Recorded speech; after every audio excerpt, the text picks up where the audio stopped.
Good morning বন্ধুরা। আজকে বৃহস্পতিবারে পুজো টুজো সেরে রান্না মোটামুটি করাই হলো। খেয়ে দিয়ে টিফিন নিয়ে আপনাদের দাদা বেরিয়ে গেল। এই যে আজকে রান্না হয়েছে প্রচুর। ভাত হয়েছে, আলু ভাজা হয়েছে, ভেন্ডি কুমড়ো ভাজা হয়েছে, ফুলকপির তরকারি, তিতার ডাল, কাঁচকলা আলুর তরকারি, আবার শুক্তো, তার সঙ্গে চাটনি, আনারসের চাটনি। এই হয়েছে রান্না। তারপরেও মোটামুটি ঘরটার গোছানো হয়ে গেছে। গুছিয়ে এইবারে পড়তে বসলো। এই বাবি, নিনির কি ট্যাবলেটটা দে। গুছিয়ে ঠুচিয়ে রেডি করলাম। গ্যাস ট্যাস মোছা হয়ে গেছে। আজকে বাসন বেশি নেই, কাজের দিদি অল্প একটু বাসন মাজবে। কী ট্যাবলেট দেবে?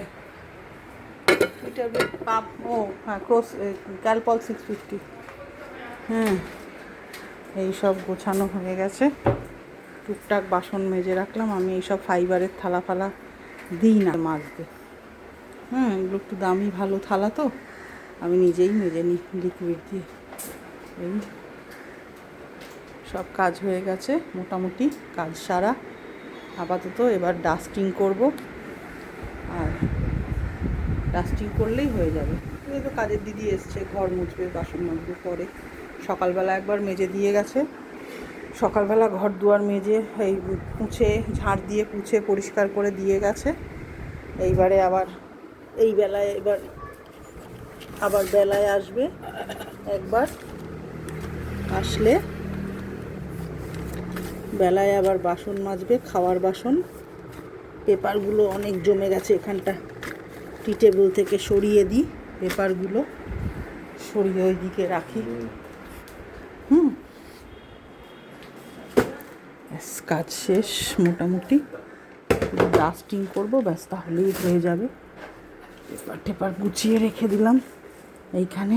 এই যে এখানে পেপার গুছিয়ে রাখলাম। এগুলো আবার গ্যারেজে আমার লফট আছে, সেখানে তুলে দিই। ঠিক আছে, আপাতত রাখলাম। পরে আবার পরের ব্লগে দেখা হবে। একটু সাবস্ক্রাইব করবেন, শেয়ার করবেন, লাইক করবেন। আপাতত রাখলাম, টাটা।